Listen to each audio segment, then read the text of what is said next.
Radhe Radhe everyone, bright সাহিত্য YouTube চ্যানেলে তোমাদের স্বাগত জানাই। পিচ্চি পাগলি পার্ট 7, লেখক নিশাত আহমেদ, কণ্ঠে SM।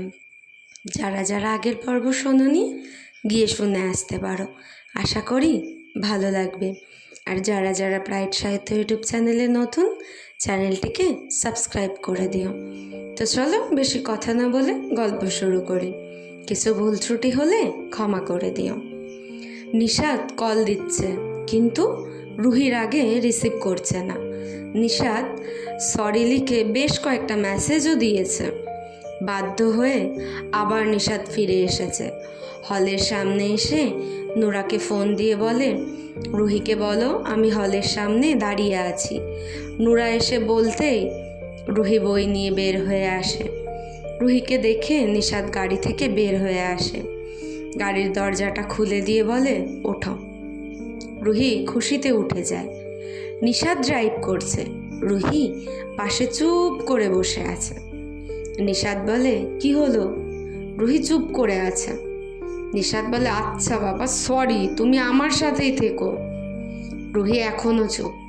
নিশাত গাড়ি থামিয়ে রুহির দিকে সরে আসে। রুহির থুতনিতে হাত দিয়ে মুখটা ওর দিকে তুলে ধরে। তাকাও আমার দিকে। রুহি অন্যদিকে ফিরে বলে, না। নিশাত বলে, কেন শুনি? আমি রাগ করেছি তাই? তা আমার পিচ্চি পাগলির রাগ ভাঙাতে কি করতে হবে? জানি না। নিশাত রুহির গালে একটা কিস করে বলে, সরি। রুহি তবুও চুপ। এবার নিশাত রুহিকে পেছনের সিটে নিয়ে যায়। রুহিকে কোলে বসিয়ে বলে, দেখি তো কোথায় এত রাগ। রুহির নাকে হাত দিয়ে বলে, এখানে রাগ হয়েছে? নিশাত রুহির নাকে আলতো করে কিস করে। এরপর গালে হাত দিয়ে বলে, এখানে? রুহি বলে, এবার নিশাত রুহির গালে চুমু খায়। এরপর থুতনিতে, গলায় আলতো করে কামড়াতে থাকে আর চুমু খেতে থাকে। নিশাত রুহির ঠোঁটে কিস করে বলে, এবার রাগ কমেছে? রুহি বলে, একটু। ঠিক আছে, বাকিটা হোটেলে গিয়ে কমিয়ে দিচ্ছি। রুহি একটু লজ্জা পায়। আবার নিশাত ড্রাইভ করছে, রুহি পাশে বসে আছে। এবার রুহি খুব খুশি। নিশাত রুহিকে খুশি দেখে বলে, পিচ্চি পাগলি আমার। কিছুক্ষণ পর রুহি বলে, আমরা কি আবার সেই হোটেলে যাচ্ছি? নিশাত বলে, হ্যাঁ। রোজ ওখানে যেতে হবে না। কেন? ওখানে অনেক বিল আসবে, যেতে হবে না। তা তোমায় নিয়ে কোথায় যাব? আমার শ্বশুর বাড়ি? রুহি বলে, ইস শখ কত। নিশাত রুহিকে বলে, আমি এতটাও গরিব না। তবুও আমার হোটেল ভালো লাগে না। কি ভালো লাগে তোমার? কোথায় যেতে চাও বলো? আমার খুব ইচ্ছে আমাদের একটা বাগান বাড়ি থাকবে, পাশেই থাকবে নদী, সেখানে এত মানুষ থাকবে না, একটা ন্যাচারাল ভাইব থাকবে, পাখির ডাকে ঘুম ভাঙবে। নিশাত বলে, ঠিক আছে। রুহি বলে, কি ঠিক আছে? নিশাত বলে, তোমার ইচ্ছে পূরণ করে দেব। রুহি বলে, একটা কথা বলি? নিশাত বলে, বলো। আপনার এত দূর থেকে আমার সাথে দেখা করতে আসতে কষ্ট হয়ে যায় তাই না? নিশাত বলে, তাই একটু হয়, অনেকক্ষণ ড্রাইভ করতে হয়। রুহি বলে, বলছি কি, আপনি এখানে চলে আসুন না, আপনার অফিসটাও এখানে শিফট করুন। নিশাত বলে, ভাবছিলাম এমন কিছু। রুহি বলে, তাহলে আমার যখন ইচ্ছে আপনার কাছে যেতে পারবো। নিশাত বলে, হোটেলের সামনে আসতেই ম্যানেজার এগিয়ে আসে, ম্যাম আপনার রুম রেডি আছে। নিশাত রিসেপশনের পাশে গেস্ট রুমে বসে ম্যানেজারকে ডেকে বলে, আরমান সাহেব দেখেন তো হোটেলটা কিভাবে সাজানো যায়। ঠিক কেমন ম্যাম? এই ধরুন প্রবেশ করলে মনে হবে কোনো গ্রাম্য ফিল আসবে, আশেপাশে অনেক গাছ থাকবে, যেন পাখির ডাকে গেস্টদের ঘুম ভাঙবে। জি ম্যাম, আমরা খুব শীঘ্রই এমন কিছু একটা করব। রুহি নিশাতের দিকে অবাক হয়ে তাকিয়ে আছে।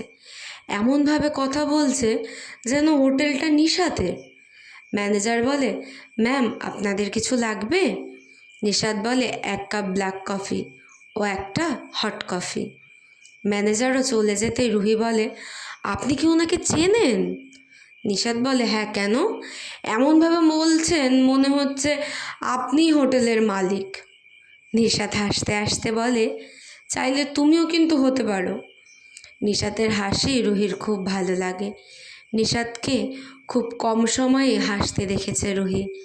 কফি খেয়ে ওরা রুমে যাচ্ছে। লিফটে রুহি আর নিশাত ছাড়া কেউ নেই। নিশাত রুহির কোমরে হাত রেখে কাছে টেনে আনে। কি করছেন? কেউ চলে আসবে তো। নিশাত বলে, এ লিফটে তুমি আর আমি ছাড়া কেউ উঠবে না। রুহি বলে, কেন শুনি? কারণ তুমি আমার স্পেশাল গেস্ট। রুহি বলে, ঠিক আছে ছাড়ুন এবার। নিশাত রুহির মাথায় হাত রেখে বলে, পাগলি। রুহি বলে, পাগলি না, পিচ্চি পাগলি। রুমে এসেই রুহি বিছানায় শুয়ে পড়ে। নিশাত বলল, কি হলো, ফ্রেশ হবে না? রুহি বলে, আগে একটু রেস্ট নিতে দেন। অনেক খেটে এসছো মনে হচ্ছে। হ্যাঁ। নিশাত রুমের লাইটটা অফ করে ডিম লাইট দেয়। রুহি বলে, কি হলো? লাইটের আলো আমার ভালো লাগে না। নিশাতও এসে রুহির পাশে শুয়ে পড়ে। রুহি নিশাতের দিকে তাকিয়ে থাকে। এত ভালো লাগে নিশাতকে ওর। ইচ্ছে করে সারাক্ষণ বুকের মাঝে আগলে রাখতে। কি দেখো এত? আচ্ছা, আপনি আমাকে এমন করে কেন টানেন বলুন তো? কেমন করে? পাগল করে। নিশাত রুহির বুকে মাথা রেখে জড়িয়ে ধরে। কি হলো? তোমার গায়ের স্মেল আমার খুব ভালো লাগে। কেমন যেন নেশা নেশা লাগে। প্রথম যেদিন তোমায় রাস্তায় জড়িয়ে ধরেছিলাম সেদিন থেকেই কেমন যেন টানে আমায় তোমার গায়ের স্মেল। মনে হয় আমি কোনো নেশার জগতে হারিয়ে যাচ্ছি। আমিও তো চাই আপনি শুধু আমার মধ্যেই হারিয়ে যান। নিশাত রুহির গলায় চুমু খেতে থাকে। রুহি নিশাতকে আরও শক্ত করে জড়িয়ে ধরে বলে, নিশাত। নিশাত রুহির ঠোঁটে ঠোঁট রাখে। এমন সময় নিশাতের ফোন আসে। নিশাত উঠতে গেলে রুহির শার্টের কলার ধরে টান দিয়ে কাছে এনে বলে, আমাকে উত্তেজিত করে কমপ্লিট না করে যাওয়া যাবে না। নিশাত আবার রুহির মাঝে হারিয়ে যায়। নিশাত ল্যাপটপে কাজ করছে আর রুহি পড়ছে। যদিও কাল উইকেন্ডের ছুটি, তবুও নিশাত ওকে পড়াচ্ছে। বলছে না পড়লে নিশাতের সাথে থাকতে দেবে না। তাই বেচারি বাধ্য হয়ে পড়ছে। নিশাত আর চোখে বারবার দেখছে কি করছে। নিশাতের ফোন আসে। ওর পিএস তানি কল করেছে। নিশাত ফোন রিসিভ করে বলে, হ্যাঁ তানি বলেন। নিশাতের মুখে তানি নামটা শুনে রাগী লোক দিয়ে ওর দিকে তাকায় রুহি। ম্যাম কাল কি আপনি অফিস করবেন? তানি বলে, না কাল আমি যাব না। তানি বলে, ঠিক আছে ম্যাম। নিশাত বলছি আমাদের অফিসটা আমরা চেঞ্জ করব। আমি এখন যেখানে আছি সেখানে নিয়ে আসব। আপনি একটু মিজান সাহেবের সাথে কথা বলুন। আগামী মাসের মধ্যেই সব শিফট করা হবে, সেটাই আমার চাই। ঠিক আছে ম্যাম, ঠিক আছে, গুড নাইট। রুহি রেগে আছে। এমন রাগী লুক দেওয়ার কিছু নেই। সে আমার পিএস, গার্লফ্রেন্ড না। দুনিয়ার সবার সাথেই কি মিষ্টি করে কথা বলতে হবে? কই মিষ্টি করে বললাম? রুহি ভেঙাতে ভেঙাতে বলে, গুড নাইট। নিশাত উঠে এসে আলতো করে মাথায় একটা গাঁটটা দিয়ে বলে, মাথায় যদি এত বাজে চিন্তা থাকে তাহলে পড়া ঢুকবে কেমন করে শুনি? রুহি একটু পরপর নিশাতকে শুনিয়ে বলছে, গুড নাইট। নিশাত এবার রুহির কাছে গিয়ে হাত জোর করে বলে, ভাই তোর কাছে মাপ চাই, আমায় ক্ষমা কর। আমি আপনার ভাই না। ঠিক আছে বোন, মাপ করে দে। আমি আপনার বোনও না। হায় কপাল আমার। রুহি আবার ভেঙাতে ভেঙাতে বলে, গুড নাইট। নিশাত এবার রুহির হাত দুটো ধরে বলে, রুহি সোনা, আমার ভুল হয়েছে, আমায় ক্ষমা করো। আর জীবনেও কাউকে গুড নাইট বলবো না। রুহি এবার হেসে দিয়ে বলে, ইস কি মিষ্টি করে বললেন, আসুন একটা চুমু খাই। নিশাত বলে, চুপচাপ পড়ো। রুহি বলে, শাকচুন্নি একটা। নিশাত বলে, কি বললে? কিছু না পড়ছি। এই তো, গুড গার্ল। রুহি পড়তে পড়তে ওখানেই ঘুমিয়ে যায়। নিশাত কাজ শেষ করে এসে ওকে কোলে করে বিছানায় নিয়ে যায়। রুহি ঘুমাচ্ছে, নিশাত বারান্দায় বসে আছে। আজ আকাশে পূর্ণিমার চাঁদ, একেবারে চাঁদের দিকে তাকাচ্ছে, আর একবার ওর বিছানায় শুয়ে থাকা চাঁদটার দিকে তাকাচ্ছে। আকাশের চাঁদের চেয়েও নিশাতের বিছানার চাঁদটা বেশি জ্যোৎস্না ছড়াচ্ছে যেন। আকাশের চাঁদের জ্যোৎস্না সবাই ভোগ করলেও এ চাঁদের জ্যোৎস্না কেবল নিশাতের জন্য। নিজেকে বড্ড সৌভাগ্যবান মনে হচ্ছে নিশাতের। এমন একজন মানুষ পেয়েছে যে তাকে ছাড়া আর কিচ্ছু বোঝে না। নিশাতের হঠাৎ ইরার কথা মনে হয়। এমনই এক জ্যোৎস্না রাতে ইরার হাত ধরে হাঁটছিল নিশাত। সেদিন প্রথম ইরার গালে কিস করেছিল সে। নিশাত নিজেকে নিজেই বলতে থাকে, এসব কি ভাবছিস নিশাত? ইরা এখনও তোর জীবনে অতীত, সে এখনও তোর জন্য পাগল। সে হলো রুহি। নিশাত এসে রুহির পাশে শুয়ে পড়ে। রুহির মাথার নিচে ওর একটা হাত দিয়ে রুহিকে ওর কাছে নিয়ে আসে। রুহির দিকে অপলক দৃষ্টিতে তাকিয়ে থাকে নিশাত। কি মায়া ভরা মুখটা। নিশাত রুহির কপালে একটা চুমু খেয়ে বলে, ঘুমাও আমার পিচ্চি পাগলি। তানি নিশাতের পিএস হলেও তানির সাথে নিশাতের খুব ভালো সম্পর্ক। নিশাতের সেই অনুদিদির মেয়ে তানি। নিশাতের চেয়ে বছর 3 ছোট। অনুরাধা দত্ত নিশাতের মায়ের পরিচিত ছিল। সেই অনুরাধাকে এনেছিল ওদের বাড়ির হেল্পিং হ্যান্ড হলেও কখনো মনে হতো না সে এ বাড়ির হেল্পিং হ্যান্ড। নিশাতের মা ওকে অনুদি বলে ডাকত। নিশাত ওর মায়ের সাথে সাথে অনুদি বলেই ডাকত। নিশাত আর তানি ছোটবেলায় এক বাড়িতেই বড় হয়েছে। সকালবেলা রুহির ঘুম ভাঙলে দেখে নিশাত ওর বুকে শুয়ে আছে। রুহি ফ্রেশ হয়ে এসে চুপ করে বসে আছে। নিশাতের ঘুম ভাঙলে দেখে রুহি চুপচাপ সোফার উপর বসে আছে। নিশাত গুড মর্নিং বললেও রুহি কোনো রেসপন্স করে না। নিশাত ঘুমের ঘোরে বহু কষ্টে চোখ দুটো একটু খুলে বলে, সকাল সকাল রুহি সোনার কি হলো? রুহি এবারও কিছু বলে না। নিশাত এসে রুহির কোলে মাথা রেখে আবার শুয়ে পড়ে। নিশাতের গরম নিঃশ্বাস রুহির নাভিতে এসে পড়তে রুহির চোখ বেয়ে পানি পড়তে শুরু করে। নিশাত তাকিয়ে দেখে রুহি কাঁদছে। নিশাত উঠে বসে বলে, কি হয়েছে রুহি? রুহি কিছু বলে না, নিশাতের বুকে মাথা রাখে। কি হয়েছে রুহি? কাল রাতে আমি কখন ঘুমিয়েছি? তুমি পড়তে পড়তে ঘুমিয়ে পড়েছিলে, তাহলে কেন আমায় ডাকেননি? ঘুমিয়ে পড়েছিলে তাই ডাকিনি, কিন্তু কি হয়েছে? এই যে একটা রাত আমি আপনাকে ভালোবাসতে পারলাম না, আপনাকে মন ভরে দেখতে পারলাম না। আমি যদি মরে যেতাম তাহলে আমার কত আফসোস হতো। নিশাত রুহির চোখের পানি মুছতে মুছতে বলে, ইস কি বলো এসব?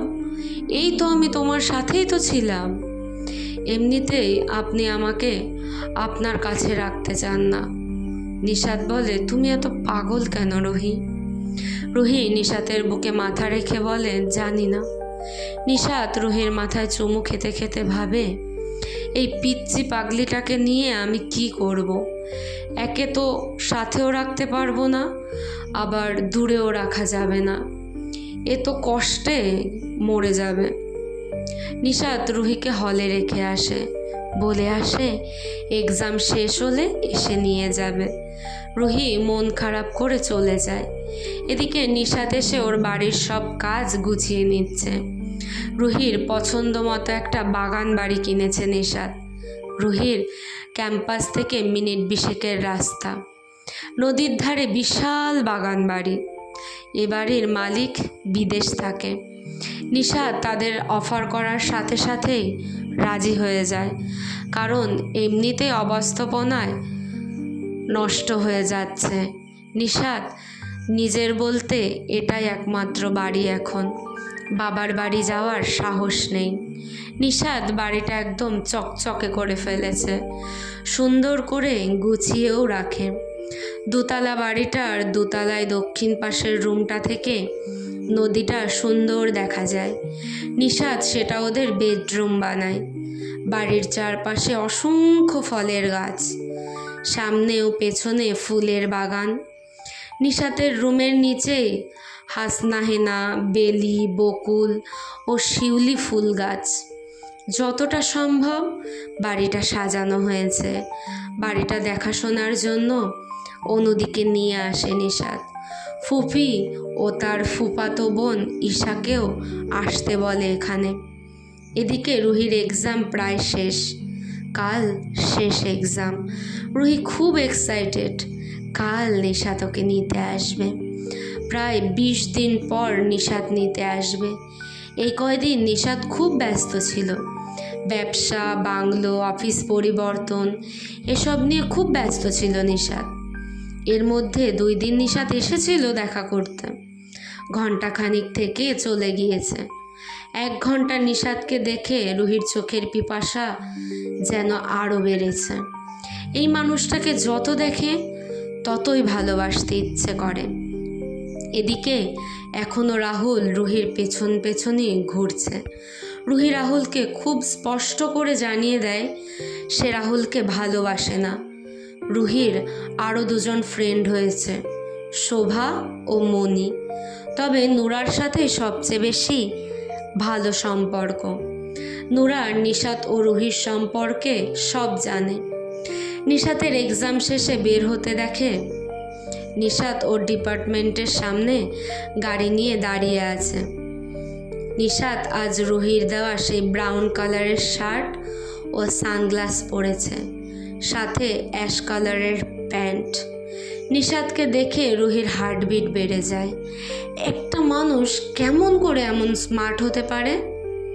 রুহি মনে মনে বলতে থাকে, হায় আজ তো আমি পুরোই ফিদা। রুহি খেয়াল করে আশেপাশের সবাই নিশাতকে দেখছে।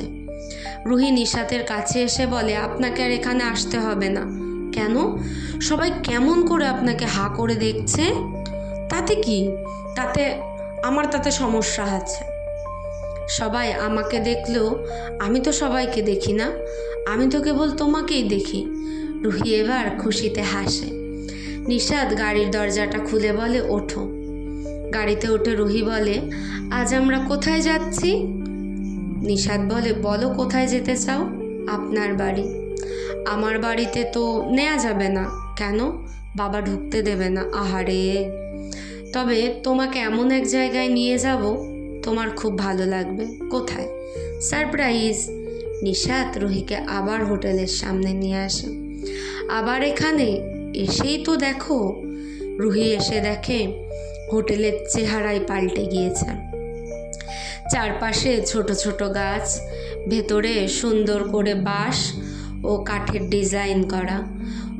হোটেলের চারপাশে অসংখ্য ছোট ছোট মাটির তৈরি পাখির বাসা।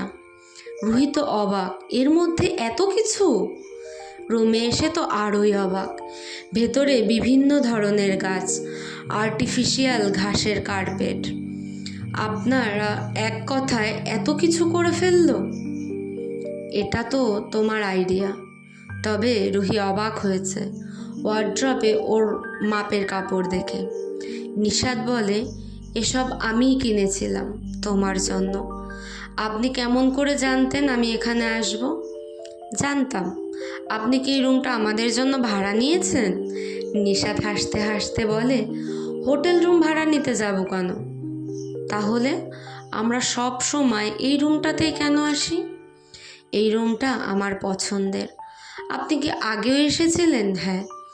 রুহির এবার অসহায়ের মতো নিশাতের দিকে তাকিয়ে বলে, ইরাকে নিয়ে? নিশাত কিছুক্ষণ চুপ থেকে বলে, হ্যাঁ।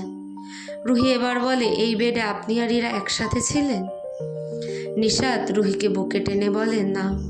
তাহলে কেন এসেছিলে? থাক না এসব রুহি, না বলুন, আমায় কষ্ট পাবে তুমি। তবুও বলুন। ওর বার্থডে ছিল, তাই হোটেলে আসতে হবে। নিশাত বলে, রুহি রুহি রেগে গিয়ে বলে, কি? ওর বার্থডে কেক এনেছিলাম এখানে, ওর সাথে ওর 2জন বান্ধবীও ছিল। আর কি করেছেন শুনি? সেদিন ওর পায়ে পায়েল পরিয়ে দিয়েছিলাম, এখন আমার পায়ে পরিয়ে দিন। এখন পায়েল কোথায় পাবো জানি না, আমি এখনই পায়েল পরতে চাই। নিশাত ওর হাত থেকে ব্রেসলেটটা খুলে রুহির পায়ের সামনে বসে। ছবিতে ইরার পা কোথায় ছিল? আমার হাঁটুর ওপর। রুহি বেডে বসে নিশাতের বুকের ঠিক বাম পাশটায় পা রেখে বলে, নাও এবার আমায় পরিয়ে দাও। রুহির এমন কাণ্ডে রুহির মুখে তুমি ডাক শুনে নিশাতের হার্টবিট বেড়ে যায়। রুহির পায়ে পায়েল পরিয়ে চুমু খেতে নিলে রুহি পা সরিয়ে ফেলে। নিশাত আবার চুমু খেতে নেয়, আবারও সরিয়ে ফেলে। নিশাত এবার রুহির দিকে তাকিয়ে বলে, কি সমস্যা? শাস্তি? কিসের শাস্তি? আমি আসার আগে যে আকাম করেছেন তার শাস্তি। নিশাত এবার উঠে রুহির গলায় কিস করতে যায়। রুহি সরে যায়। নিশাত আবার স্পর্শ করতে যায়। আজ আর স্পর্শ করতে দেব না বলে ওয়াশরুমে চলে যায় ফ্রেশ হতে। নিশাত চুপ করে বসে আছে, এবার কি করে মানাবে তাই ভাবছে। রুহি ফ্রেশ হয়ে আসে, নিশাতও ফ্রেশ হয়ে আসে। রুহি এমন পাতলা একটা টপস পরেছে, রুহিকে অনেক সেক্সি লাগছে। নিশাত রুহির কাছে আসতে চাইলে রুহি বলে, আপনার শাস্তি এখনো শেষ হয়নি। নিশাত বলে, অনেকবার সরি বলেছি, কোনো লাভ হয়নি। রুহি বিছানায় হেলান দিয়ে বসে নিশাতের দিকে তাকিয়ে আছে। নিশাত বলে, এভাবে তাকিয়ে আছো কেন? যেন আপনার কষ্ট হয়। আপনার সামনে সুন্দর সেক্সি একজন গার্লফ্রেন্ড থাকলেও আপনি তাকে স্পর্শ করতে পারছেন না। নিশাত আবার রুহির কাছে আসে। রুহিকে বলে, আর কতক্ষণ এভাবে শাস্তি দেবে? রুমে খাবার দিয়ে যেতে বলুন, খিদে পেয়েছে। ও হ্যাঁ, 1 প্লেট শুধু। আর হ্যাঁ, সাথে একটা সুতার রশনি। কি করবে রশনি দিয়ে? মিনিট 5 পরে খাবার দিয়ে যায় রুমে, সাথে একটা সাদা ফিতে। রুহি নিশাতের হাত দুটো পেছনে বেঁধে সোফায় বসায়। এরপর খাবারের প্লেটটা নিয়ে নিশাতের কোলে এসে বসে। রুহি এতটাই কাছে আছে যে নিশাত ওর বুকের উষ্ণতা ফিল করতে পারছে। রুহি নিশাতের মুখের কাছে খাবারটা নিয়ে বলে, হা করেন। রুহি নিশাতকে খাইয়ে দেয় আর সে নিজেও খায়। ঘণ্টাখানেক পর নিশাতের হাত এখনও বাঁধা। নিশাত বেডে হেলান দিয়ে শুয়ে আছে আর রুহি ওর বুকে। রুহির ভারী নিঃশ্বাসে নিশাত পাগল হয়ে যাচ্ছে, কিন্তু কিছুই করতে পারছে না। রুহি বলে, আমার আইসক্রিম খেতে ইচ্ছে করছে। রিসেপশনে ফোন দিয়ে নিশাতের কানে ধরে বলেন আইসক্রিম দিয়ে যেতে। 5 মিনিট পর দরজায় নক পড়ে। রুহি ওর গায়ে নিশাতের একটা শার্ট জড়িয়ে দরজা খুলে আইসক্রিম নেয়। নিশাতের এটা খুব ভালো লাগে, অন্য কেউ যেন ওর শরীর দেখতে না পায়, তাই টপসের ওপর নিশাতের শার্ট জড়িয়ে নেয়। রুহি নিশাতের পায়ের ওপর এসে বসে। নিশাতকে দেখি আইসক্রিম খাচ্ছে। নিশাতকে বলে, খাবেন? নিশাত বলে, না। রুহি নিশাতের গালে আইসক্রিম লাগিয়ে ওখান থেকে খায়, এরপর থুতনিতে লাগায়, সেখান থেকেও খায়। এরপর নিজের গলায় আইসক্রিম লাগিয়ে বলে, খাবেন? নিশাত বলে, হ্যাঁ। কেমন লাগছে শুনি? দম বন্ধ হয়ে যাচ্ছে। আপনি যখন ইরার কথা বলেন আমারও দম বন্ধ হয়ে যায়। রুহি নিজেই নিশাতের হাতের রশনি খুলে দেয়। নিশাত রুহির গলায় লেগে থাকা আইসক্রিম খেতে থাকে। রুহি এবার আইসক্রিম ঘাড়ে লাগায়। নিশাত ওর থেকে আইসক্রিমটা নিয়ে সারা শরীরে লাগিয়ে বলে, এবার আমার অত্যাচার ভোগ করো বলে পাগলের মতো আইসক্রিম খেতে থাকে। রুহি বলে, আমি তো সারা জীবন এমন অত্যাচার ভোগ করতে চাই। কেমন লাগছে তোমাদের গল্পগুলো কমেন্ট করে জানিও। ভালো লাগলে লাইক, কমেন্ট এবং শেয়ার করে দিও। আর এমন সুন্দর সুন্দর রোম্যান্টিক গল্প পেতে ব্রাইট সাহিত্য ইউটিউব চ্যানেলকে সাবস্ক্রাইব করতে হবে। জলদি গিয়ে সাবস্ক্রাইব করে এসো, নেক্সট পার্ট খুব তাড়াতাড়ি আসবে। ততক্ষণের জন্য সবাই খুব ভালো থেকো, সুস্থ থেকো। রাধে রাধে।